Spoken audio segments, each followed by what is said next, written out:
प्यारे विद्यार्थियों नमस्कार। पिछले वीडियो में हमने बगजी के बारे में अध्ययन किया था और ये बात आई थी कि बगजी के ऊपर बाजार का जादू नहीं चल सकता। जो पैसा है वो उनके सामने भीख तक मांगता है। पैसे के ऊपर जो बगजी हैं उनका बिल्कुल भी दया भाव नहीं है। पैसे के प्रति उनके अंतर्मन में बिल्कुल भी आकर्षण नहीं है। उसी क्रम में हम आगे वाला जो पैराग्राफ है वो पढ़ रहे हैं। यहाँ पर लेखक कह रहे हैं कि पैसे की व्यंग्य शक्ति की सुनिए, वह दारुण है। मैं पैदल चल रहा हूँ कि पास ही धूल उड़ाती निकल गई मोटर। वह क्या निकली मेरे कलेजे को कौंधती, एक कठिन व्यंग्य की लीक ही आर से पार हो गई। जैसे किसी ने आंखों में उंगली देकर दिखा दिया हो कि देखो उसका नाम है मोटर और तुम उससे वंचित हो। ये मुझे अपनी ऐसी विडंबना मालूम होती है कि बस पूछिए नहीं। मैं सोचने को हो आता हूँ कि हाय, ये ही माँ बाप रह गए थे जिनके यहाँ मैं जन्म लेने को था। क्यों न मैं मोटर वालों के यहाँ हुआ। उस व्यंग्य में इतनी शक्ति है कि जरा में मुझे अपने सगों के प्रति कृतघ्न कर सकती है। यहाँ पर पैसे की व्यंग्य शक्ति के बारे में बताया कि पैसे की व्यंग्य शक्ति है वो बड़ी दारुण है। दारुण का अर्थ होता कठोर, बड़ी भयानक होती है। यहाँ लेखक एक उदाहरण दे रहा है कि मैं पैदल चल रहा था और मेरे पास से ही एक धूल उड़ाती हुई मोटर निकली और वह जब निकली तो मेरे कलेजे को कौंधती हुई आगे पार हो जाती। कहने का मतलब है मेरे हृदय में एक व्यंग्य की जो लीक है वो आर पार हो गई उस मोटर को देख करके, और मेरे अंतर्मन में ईर्ष्या भाव जाग गया। और यहाँ जो लेखक है वो ये बात कहना चाह रहे हैं कि उस समय जब वो मोटर उनके पास से होकर के निकली तो ऐसा लगा कि जैसे किसी व्यक्ति ने आंख में अंगुली दे करके, और फिर वो कहता है कि देख इसको मोटर कार कहते हैं। भाई जब आंख में अंगुली ही मार दी अगले ने तो फिर वो देख कैसे पाएगा, कितनी भयानक वो पीड़ा होगी। उसी तरह की स्थिति लेखक के मन की है कि जैसे ही वो गाड़ी पास से होकर गुजरी तो लेखक के मन में भी यानी ये विचार आया कि ये वास्तव में ये जो गाड़ी है ऐसी गाड़ी मेरे पास क्यों नहीं। ये एक तरह से लेखक को ऐसा प्रतीत हुआ कि उस गाड़ी ने उसके ऊपर व्यंग्य कर दिया है और वो व्यंग्य की जो लीक है लेखक के हृदय के आर पार हो गई। आगे यहाँ पर लेखक कह रहा है कि ये मुझे अपनी विडंबना मालूम होती है, ये मुझे अपना दुर्भाग्य ही मालूम होता है, बस पूछिए नहीं। और लेखक अपना दुर्भाग्य क्यों मानता है? क्योंकि उसके पास मोटर नहीं है, उसके पास गाड़ी नहीं है, वह धनवान नहीं है, उसके पास पैसा नहीं है। मैं सोचने को हो आता हूँ, लेखक सोचता है कि हाय, ये ही माँ बाप रह गए थे जिनके यहाँ मैं जन्म लेने को था, कि जिन माँ बाप के मैंने जन्म लिया है, क्या मेरा भाग्य इतना ही था? मैंने वहाँ पर जन्म क्यों लिया? ये माँ बाप मुझे मिले ही क्यों? और यहाँ पर ये जो बात कहना चाह रहा है ना लेखक, ये बड़ी गंभीर बात है, गहरी बात है कि पैसा जो होता है वो व्यक्ति के जो संबंध हैं उनका विच्छेद कर देता है, जो प्रेम है उसको तोड़ देता है, स्नेह का जो भाव है उसको स्थिर रहने ही नहीं देता। अपने जो सगे हैं, अपने हैं जिन्होंने यानी कि जिस माता पिता ने हमें जन्म दिया, उनके प्रति भी कृतज्ञता पैदा कर देता है कि मैं इन गरीब लोगों के जन्म क्यों लिया, मैंने इस गरीब घर में मेरा जन्म क्यों हुआ। जो माँ बाप उसे पालते हैं, पोसते हैं, उसे बड़ा करते हैं, उसका भरण पोषण करते हैं, और ये पैसे को देख करके एक ही क्षण में ये बात कह बैठा कि ऐसे घर में ऐसे माँ बाप की मैंने क्यों जन्म लिया। तो यहाँ लेखक यही बात कहना चाह रहा है कि पैसे की जो व्यंग्य शक्ति है वो बड़ी भयानक होती है, बड़ी कठोर होती है। जो अपने सगे हैं उनसे वो कृतघ्न कर सकती है। और ये जो अंतिम पंक्ति है, इस पंक्ति का हमें ध्यान भी रखना है कि उस व्यंग्य में इतनी शक्ति है कि जरा में मुझे अपने सगों के प्रति कृतघ्न कर सकती है। इस पैसे के भीतर इतनी भयानक भयानक जो व्यंग्य शक्ति होती है कि अपने लोगों के प्रति वो कृतघ्न कर सकती है। उनके द्वारा किया गया जो उपकार है उस उपकार को वो एक ही क्षण में भुला सकती है। इसलिए ज़रूरत इस बात की है कि पैसे के आकर्षण को हमारे ऊपर प्रभावित यानी कि प्रभावित नहीं होने देना चाहिए, या फिर यूँ के प्रभाव नहीं पड़ने देना चाहिए। हम पैसे से प्रभावित कम हो, हमारे भीतर संयम होना जरूरी है। आगे वाले अवतरण में यहाँ पर लेखक कह रहे हैं, लेकिन क्या लोक वैभव की यह व्यंग्य शक्ति उस चूर्ण वाले अकिंचित कर मनुष्य के आगे चूर चूर होकर ही नहीं रह जाती? चूर चूर क्यों? कहो पानी पानी। यहाँ देखिए लेखक ने बगाजी के संदर्भ में ये बात कही है कि जिस पैसे की व्यंग्य शक्ति से हम प्रभावित हो जाते हैं और हम अपने लोगों के प्रति अपने माँ बाप के द्वारा किए गए जो उपकार को भी एक क्षण में भुला सकते हैं, क्या ऐसी व्यंग्य शक्ति का प्रभाव उस बगाजी पर चलेगा? अर्थात नहीं। बगाजी जैसे जो लोग हैं उनके ऊपर इस पैसे की व्यंग्य शक्ति का किसी भी तरह का कोई प्रभाव नहीं होगा, बल्कि वो तो उनके सामने चूर चूर हो जाएगा, पानी पानी हो जाएगा, अर्थात लज्जित हो जाएगा। पैसे का जो प्रभाव, पैसे की जो व्यंग्य शक्ति का प्रभाव है वो लज्जित हो जाएगा।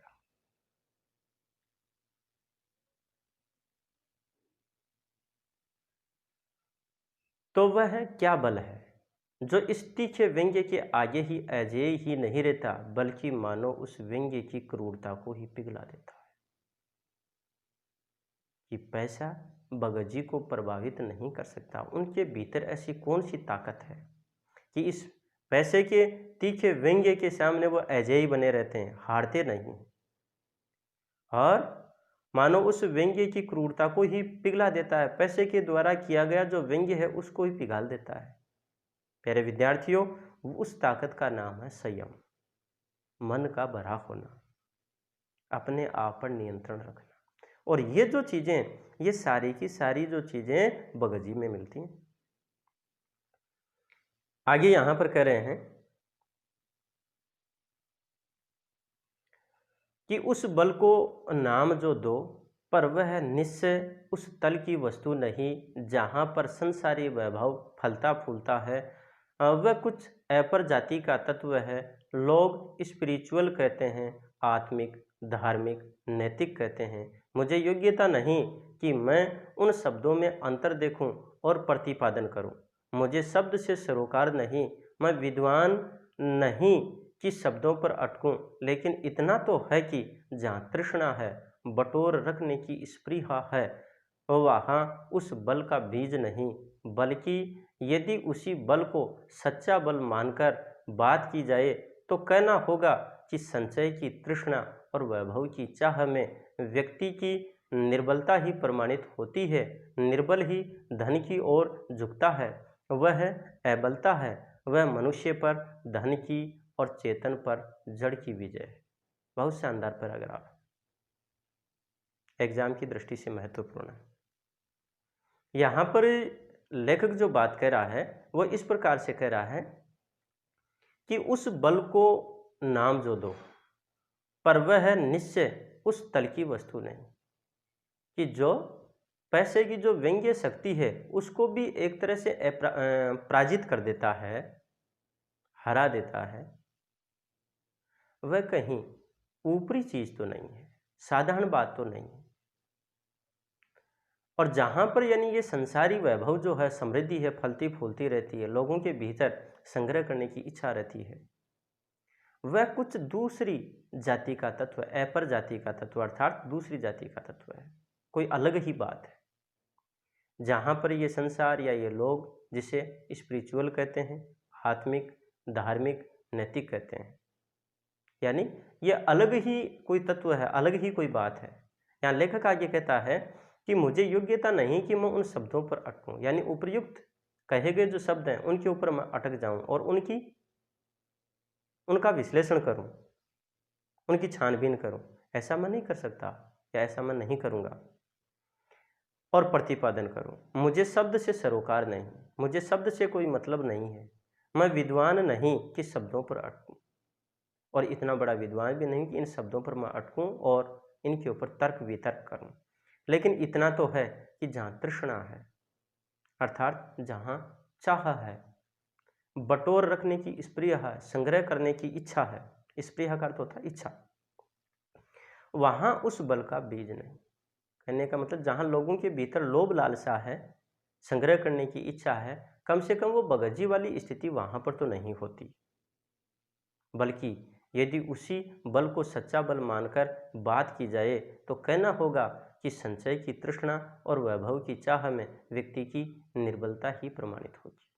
कि अगर व्यक्ति के भीतर ज़्यादा से ज़्यादा धन को एकत्रित करने का भाव है, ज़्यादा से ज़्यादा चीज़ों का संग्रह करने का भाव है, तो निश्चित रूप से वो व्यक्ति की निर्बलता है, कमजोरी है, कायरता है। निर्बल ही धन की ओर झुकता है और जो कमजोर है वो ही धन की ओर झुकता, उसको प्राप्त करने का प्रयास करता है, उसके पीछे दौड़ता है, उसके सामने नतमस्तक होता है, और वह अबलता है, वह उसकी कमजोरी है, वह उसकी कायरता है।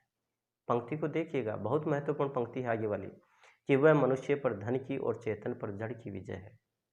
और अगर मनुष्य इसकी तरफ आकर्षित होता है, इसके पीछे दौड़ता है, इसके सामने झुकता है, वो व्यक्ति की उसकी कमजोरी है, कायरता है। अर्थात मनुष्य पर धन की और चेतन पर जड़ की, चेतनता मनुष्य के भीतर होती है और जो जड़ता है वह अपने स्थिर भाव में रहती है। यहाँ लेखक ये बात कहना चाह रहा है कि अगर हमारे भीतर इस धन दौलत या पैसे के प्रति आकर्षण है तो वहाँ पर मनुष्य की हार होगी।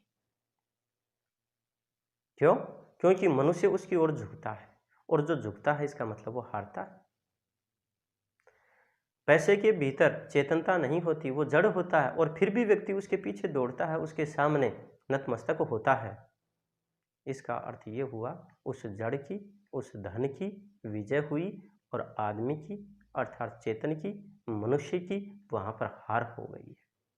इसलिए हमें कभी भी इस जड़ की तरफ, इस धन की तरफ आकर्षित नहीं होना चाहिए, या हमारे भीतर संयम का भाव होना चाहिए। जितनी ज़रूरत है, जितनी हमारी आवश्यकता है, उतना ही उसके प्रति हमारा आकर्षण बनना चाहिए। उसके बाद में हमारे भीतर वो संयम रहना चाहिए कि हम और ज़्यादा दौड़ ना लगाएं।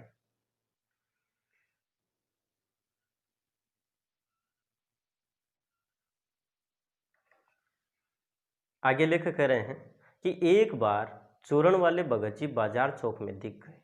मुझे देखते ही उन्होंने जय जयराम किया, मैंने भी जयराम कहा। उनकी आंखें बंद नहीं थी और न उस समय वह बाजार को किसी भांति कोस रहे मालूम होते थे। राह में बहुत लोग, बहुत बालक मिले जो भगत जी द्वारा पहचाने जाने के इच्छुक थे। भगत जी ने सबको हंसकर पहचाना, सबका अभिवादन लिया और सबको अभिवादन किया। इससे तनिक भी ये नहीं कहा जा सकेगा कि चौक बाजार में होकर उनकी आंखें किसी से भी कम खुली थी। लेकिन भौचक्य हो रहने की लाचारी उन्हें नहीं थी। व्यवहार में पसोपेश उन्हें नहीं था और खोए से खड़े नहीं रह जाते थे। भांति भांति के बढ़िया माल से चौक भरा पड़ा है। उस सब के प्रति अप्रीति इस भगत के मन में नहीं। भगत जी का उदाहरण देते हुए लेखक आगे बढ़ता है। वह बाजार के संदर्भ में बात करता है, वहीं बाजार के माध्यम से भगत जी के व्यवहार की बात करता है। यहाँ एक बात और बता दूं कि बोर्ड की एग्जाम में हमें भगत जी की जो चारित्रिक विशेषताएं हैं उनको पूछा जा सकता है। तो भगत जी के भीतर जो चारित्रिक विशेषताएं हैं उनमें जैसे कि उनका संयम है, सादगी है, लोगों के प्रति प्रेम और स्नेह का भाव बना हुआ है, बाजार के प्रति आकर्षण का भाव उनमें नहीं है। ये बहुत सारी चारित्रिक विशेषताएं उनकी हैं और इन चारित्रिक विशेषताओं को आधार बना करके हमें एक प्रश्न तैयार करना चाहिए। तो इस बात पर गौर कीजिएगा, ध्यान दीजिएगा। हाँ, तो देखिए यहाँ पर भगत जी के संदर्भ में ही लेखक कह रहे हैं कि एक बार वो चौक बाजार में दिख गए, भगत जी से भी उनकी जय जयराम हुई। लेखक कह रहे हैं कि उनकी आंखें बंद नहीं थी। यहाँ उनकी आंखें बंद नहीं थी का तात्पर्य है कि बाजार में जितनी भी सजी हुई चीजें थी, बाजार की जो चकाचौंध थी, उनको वो देख रहे थे, लेकिन उनका प्रभाव उन पर नहीं था। इसी क्रम में कह रहे हैं ना, ये देखिए कि न उस समय वह बाजार को किसी भांति कोस रहे मालूम होते थे। जैसे कि पीछे एक उदाहरण में एक बात आई थी ना कि बाजार है कि शैतान का जाल, वहां पर वो कोसता है। लेखक कह रहा है कि यहाँ पर भगत जी हैं, वो बाजार में ही हैं, बाजार की चकाचौंध को देख रहे हैं, पर बाजार के प्रति आकर्षित भी नहीं हो रहे और बाजार को वो कोस भी नहीं रहे। राह में, रास्ते में बहुत लोग, बहुत बालक मिले जो भगत जी द्वारा पहचाने जाने के इच्छुक थे। अर्थात जब वो बाजार में वहाँ घूम रहे थे तो उनसे चूर्ण खरीदने वाले जो बच्चे थे वो भी उन्हें मिल रहे थे और वहाँ पर वो सभी से स्नेह भरी बातें भी कर रहे थे, उनकी बातों का जवाब भी दे रहे थे, उनको पहचानने का प्रयास भी कर रहे थे, उनको पहचान भी रहे थे। किसी भी तरह की उनके भीतर यानी कि कोई दुर्भावना नहीं थी, पैसे का प्रभाव उनके ऊपर नहीं था, बाजार का प्रभाव उनके भीतर नहीं था। उस बाजार में सजी हुई वस्तुओं को देख करके और आश्चर्यचकित होने का जो भाव है वो भगत जी के भीतर भीतर बिल्कुल भी देखने को नहीं मिला। भगत जी ने हंसकर ही सबको पहचाना, सबका अभिवादन लिया, सबको अभिवादन किया और इससे तनिक भी, इससे थोड़ी भी बात ये नहीं कही जा सकेगी कि चौक बाजार में होकर उनकी आंखें किसी से भी कम खुली थी। अर्थात सभी की भांति वो उन वस्तुओं को देख रहे थे, लेकिन भौचक्य रहने की लाचारी उन्हें नहीं थी। आश्चर्यचकित होकर के और उसको खरीदने की जो बेबसी थी वो उनके भीतर बिल्कुल भी देखने को नहीं मिल रही थी। व्यवहार में पसोपेश उन्हें नहीं था। पसोपेश का मतलब होता ऊहापोह की स्थिति, विचारों का ऐसा प्रवाह है जिसमें व्यक्ति निश्चित नहीं कर सके कि उन्हें क्या करना, क्या कहना। ऐसी स्थिति भगत जी की नहीं थी और एक तरह से उन वस्तुओं को देख करके कि वो खो गए हों, ऐसा भी उनमें नहीं था। पूरा जो बाजार है वो अच्छे यानी सुंदर सुंदर चीज़ों से भरा पड़ा है, लेकिन ये भी नहीं है कि उन वस्तुओं के प्रति भगत जी के मन में किसी तरह की अप्रीति हो, अर्थात प्रेम का भाव नहीं हो, ऐसा भी नहीं, सबके प्रति प्रेम का भाव ही है। यहाँ मूल रूप से जो बात निकल करके हमारे सामने आती है वो एक ही है कि भगत जी उन वस्तुओं के प्रति न तो आकर्षित होते हैं और न ही उनके प्रति किसी तरह का तिरस्कार का भाव है, बस वो वस्तुएं हैं। पर भगत जी को उन सब की जरूरत नहीं है, ये मूल बात यहाँ पर है।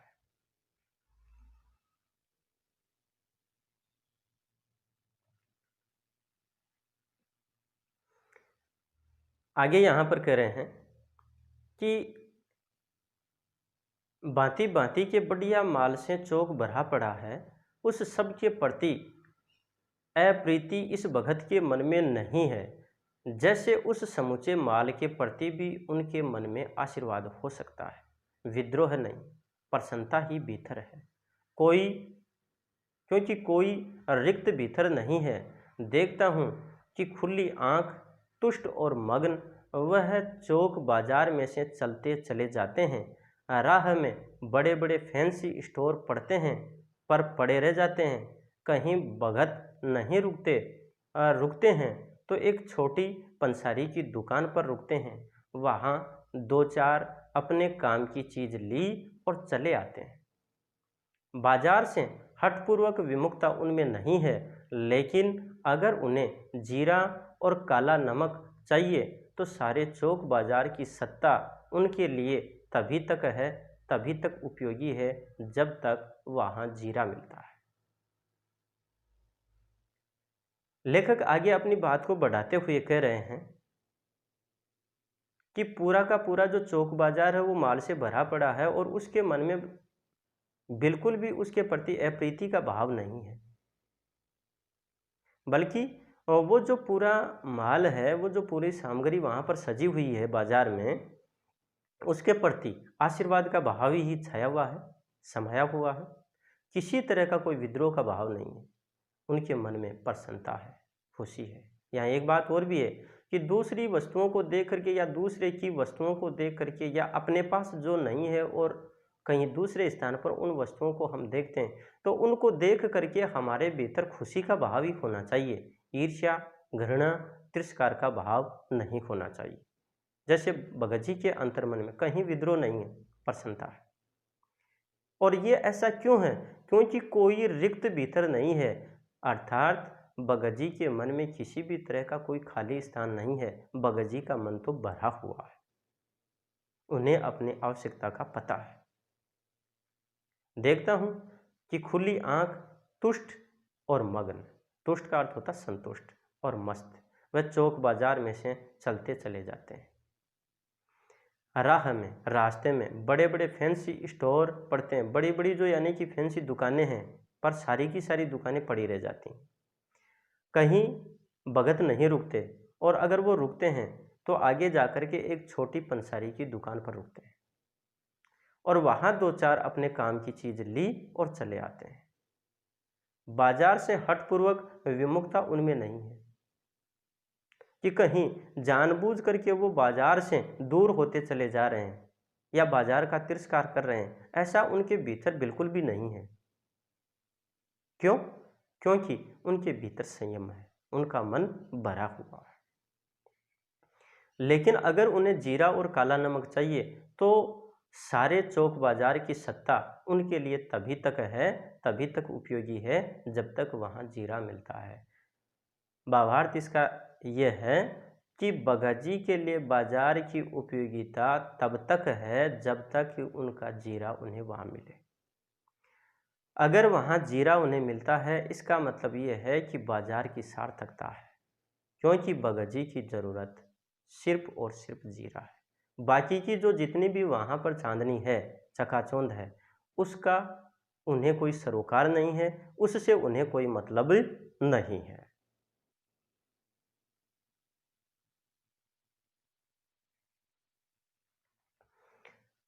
आगे लेकर कह रहे हैं कि जरूरत भर जीरा वहां से ले लिया कि फिर सारा चौक उनके लिए आसानी से नहीं के बराबर हो जाता है। वह जानते हैं कि जो उन्हें चाहिए वह है जीरा नमक। बस इस निश्चित प्रतीति के बल पर शेष सब चांदनी चौक का आमंत्रण उन पर व्यर्थ होकर बिखरा रहता है। चौक की चांदनी दाएं बाएं भूखी की भूखी फैली रह जाती है, क्योंकि भगत जी को जीरा चाहिए, वह तो कोने वाली पंसारी की दुकान से मिल जाता और वहां से सहज भाव में ले लिया गया है।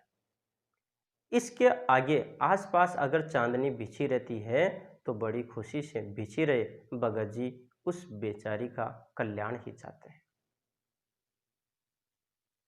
यहाँ पर जो लेखक है वो वही जरूरत की बात के लिए ही कह रहा है। यहाँ पर ये कह रहे हैं कि भगत जी जो हैं और वो जितनी ज़रूरत उनको जीरे की है, बस वहाँ से वो जीरा लिया और उसके बाद में जो चौक बाज़ार है या फिर बाज़ार की जो बिखरी हुई जो चांदनी है, उनके लिए कोई मायना नहीं रखती। उन्हें तो सिर्फ जीरा और नमक चाहिए था और वो वहाँ से लिया, उस पंसारी की दुकान से उन्होंने लिया और उसके बाद में किसी भी वस्तु के प्रति उनके मन में कोई प्रेम भाव या फिर दुर्भाव नहीं है। चौक का जो आमंत्रण है उसका प्रभाव उन पर नहीं पड़ता। चौक बाजार की जो चांदनी चारों ओर जो की बिखरी पड़ी है कि कोई उनकी तरफ आकर्षित हो और वो उसे खरीदारी करे, उन पर इसका कोई प्रभाव नहीं पड़ता, क्योंकि भगत जी को सिर्फ जीरे की जरूरत थी और वो पंसारी की दुकान से उन्होंने ले लिया और वहां से वो सहज भाव में ही चले आते हैं। पूरी चांदनी बाजार में बिखरी रहती है और भगत जी हैं, उनके अंतर्मन में उस चांदनी के प्रति, उस चकाचौंध के प्रति या उस बाजार की वस्तुओं के प्रति कल्याण का भाव ही है कि यानी कि ये भी यहाँ पर बने रहें और जो लोग हैं वो भी इनको खरीदते रहें। पर भगत जी के अपने मन में उनके प्रति कोई दुर्भाव नहीं है, कोई बुरा विचार नहीं है, न घृणा का न तिरस्कार का।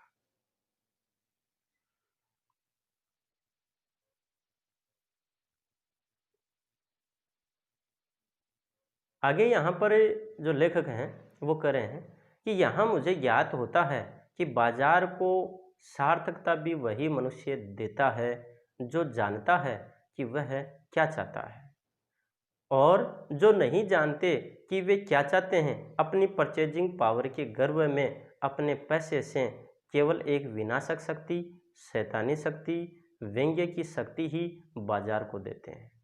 न तो वे बाजार से लाभ उठा सकते हैं, न उस बाजार को सच्चा लाभ दे सकते हैं। वे लोग बाजार का बाजारूपन बढ़ाते हैं, जिसका मतलब है कि कपट बढ़ाते हैं। कपट की बढ़ती का अर्थ परस्पर में सद्भाव की घटी। इस सद्भाव के ह्रास पर आदमी आपस में भाई भाई और सुहृद और पड़ोसी फिर रह ही नहीं जाते, और आपस में कोरे ग्राहक और बेचक का भाव ही उनमें बना रहता है। प्यारे विद्यार्थियों, यहाँ पर जो लेखक है वो बाजार की सार्थकता के बारे में बता रहा है, और जो लोग यानी कि परचेजिंग पावर के घमंड में वहाँ पर जाते हैं, खरीदने की शक्ति जो उनके पास है उस गर्व में अगर बाजार में जाते हैं तो उसका क्या असर होता है, उसके बारे में यहाँ पर बात बता रहे हैं। यहाँ प्रश्न भी बनता है कि बाजार की सार्थकता किसमें है, या फिर दूसरा प्रश्न कि बाजार का बाजारूपन बढ़ने का क्या तात्पर्य है। हम बात करते हैं इस पर। यहाँ लेखक कह रहा है कि बाजार को सार्थकता भी वही मनुष्य देता है जो जानता है कि वह क्या चाहता है, अर्थात उसे अपनी ज़रूरत का पता होता है। वही व्यक्ति बाजार को असली सार्थकता प्रदान कर सकता है। क्यों? क्योंकि परचेजिंग पावर के गर्व में वह नहीं जाता। और जो लोग देखो परचेजिंग पावर के गर्व में जाते हैं, उन्हें जो कि अपने खरीदने की शक्ति पर घमंड होता है, ऐसे जो लोग हैं वो बाजार में एक विनाशक शक्ति, शैतानी शक्ति, व्यंग्य की शक्ति ही वो बाजार को देकर के आते हैं। वहाँ पर ऐसा क्यों हो जाता है? क्योंकि व्यक्ति खरीदने की शक्ति के अहम में घमंड में जाता है, अनावश्यक और अनुपयोगी चीज़ें वहाँ से खरीदता है, और उसके बाद में जो बेचने वाला जो व्यक्ति है वो भी उससे ज़्यादा लाभ कमाना चाहता है। अब यहाँ पर एक तरह से बाजार का बाजारूपन बढ़ गया, यानी कि बाजार नामक जो एक संस्था थी उसमें भ्रष्टाचार बढ़ गया। वहाँ पर एक व्यक्ति के प्रति जो सद्भावना है उसका भाव नहीं रहता। वहाँ तो सिर्फ एक दूसरे को ठगने की घात रहती है, एक दूसरे को ठगने की घात में वो लोग बैठे रहते हैं।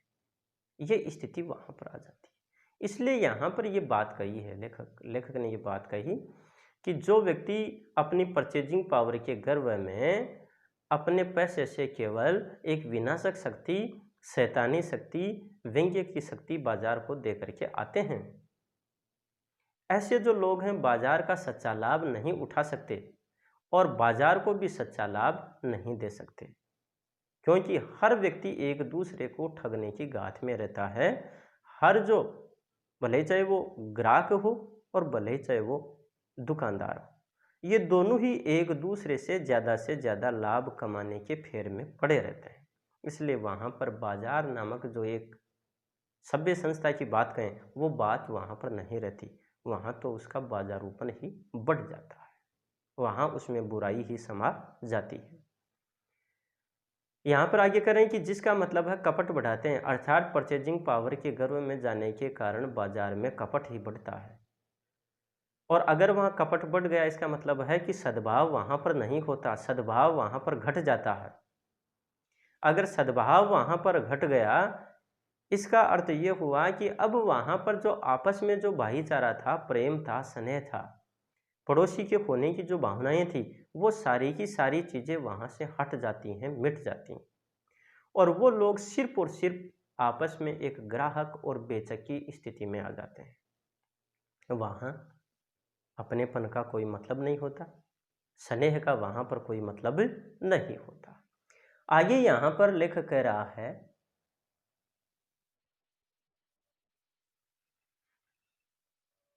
कि ग्राहक और बेचक की तरह व्यवहार करते हैं, मानो दोनों एक दूसरे को ठगने की घात में हो, एक की हानि में दूसरे को अपना लाभ दिखता है, और यह है बाजार का बल्कि इतिहास का सत्य माना जाता है।